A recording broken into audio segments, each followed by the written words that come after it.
all my fight fans, we got Anderson Silva versus Jake Paul this Saturday. A few more days away, guys. A few more days away. So I want to ask you guys this. Now it's finally here. Now it's finally going to happen. Well, I shouldn't say it's going to happen. We don't know yet 100%. But now, Nate Diaz is out of his contract.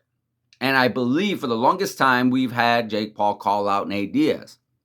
Why? Because he's a striker. Why? Because he's a big star. Why? Because he's a money machine. It's stupid not to call out Nate Diaz.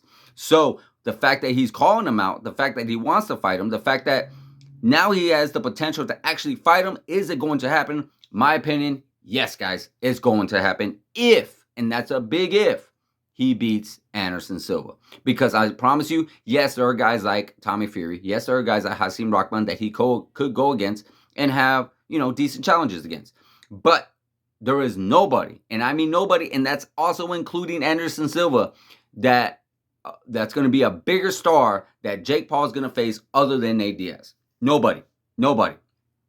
And is it going to happen? I honestly feel like it is. Because Jake Paul has been wanting to fight Nate Diaz for a while. Nate Diaz has been wanting to get out of his UFC contract for a while so he can start doing his own thing. He wants to box. He wants to do some Brazilian Jiu-Jitsu. He wants to start his own MMA promotion. He wants to just be his own boss and not have to answer to anybody, even though I feel like Nate Diaz has always been his own boss. But be that as it may, this is what he wants to do. So I feel strongly, and like I said, this is a big if he just so happens to get past Anderson Silva, who is by far the best striker he's ever faced, who is by far the best boxer he's ever faced, because believe it or not, guys, Anderson Silva used to box and still does box to this day. I do see that happening. I do see him facing Nate Diaz, because that fight will be huge. That fight will be humongous. That is by far one of the biggest blockbusting fights that you could possibly make in boxing. Because if you look at all the boxing fights, every single one of them, a lot of them are very good, but there's a few of them that are just like, okay, I guess we could see this.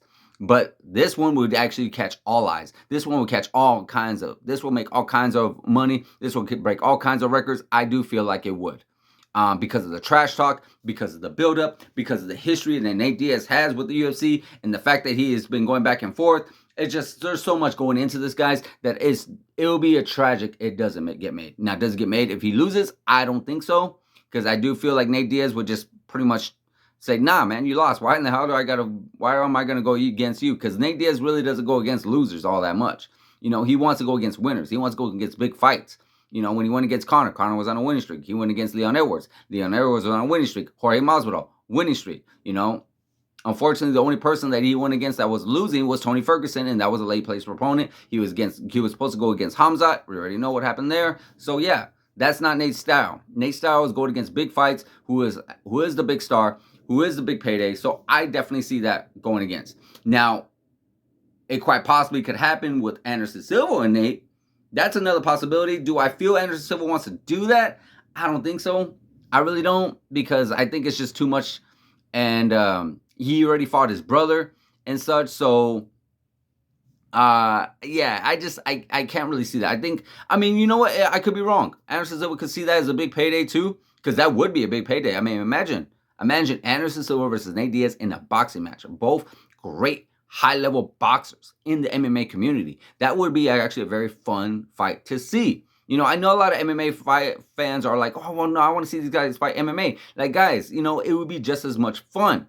Imagine you had a style where you had Nate Diaz versus Jorge Masvidal just using their hands. Nick Diaz versus Anderson Silva just using their hands. Some of these guys who are known for grappling and holding and clinching, they won't be able to do that as much. They have to use these hands. We would be able to see somewhat of a street fight. We won't be able to see this classic style boxing where, you saw with Floyd Mayweather, no disrespect, but very defensive and tic-tac. No, you're going to see a lot of punches thrown. You're going to see a lot of striking thrown. You're going to see phenomenal fights if it was just pure boxing. Not saying that when they fight MMA, it's not phenomenal either. There's great fights, great MMA fights. But I would love to see these guys mix it up in a boxing match. I'm not saying that I wouldn't love to see it. I just don't see it possibly happening. I mentioned in a previous video that I do feel Anderson Silva, if a win, he would want to go against Roy Jones Jr. Because you got to remember, Anderson Silva is not chasing greatness in the way I feel. I don't feel Anderson Silva is chasing anything other than just, doing something that he actually loves doing. And I don't feel like he wants to do it against somebody he's possibly going to get hurt with. Now, he could get hurt with Jake Paul, But I don't. I think believe that there's a lot less of fear of getting hurt with Jake Paul than there is with the Nate Diaz. With the Nate Diaz is going to come after you. Nate Diaz is going to try to kill you. Nate Diaz is going to swarm you with punches left and right, left and right. Nate Diaz does not get tired, and Nate Diaz is going to wear you out. So that's going to be a very very tricky thing to go against and to overcome when it comes to a Nate Diaz, other than Jake Paul. So I feel like that I don't see Anderson Silva doing. 100% Jake Paul, Nate Diaz, 100%. So if I had to choose, is Nate Diaz gonna fight Anderson Silva? Possibly. Is Nate Diaz gonna fight a Jake Paul? 100%. So I would definitely like to know what you guys think. Who do you think Nate Diaz should go against if one of these guys win? Whoever wins. Do you think Nate Diaz should go against the winner of these guys? Do you think Nate Diaz is going against Jake Paul next? Do you think Nate Diaz is going to go against Anderson Silva if Anderson Silva wins? Guys, there's just so much to talk about regarding this, but I definitely like to hear your guys' thoughts. I would definitely like to know what you guys got to say and what you guys are thinking when it comes to this topic. Let me know in the comments, guys. Like, subscribe, hit that notification button, guys, and I'll see you guys in the next video.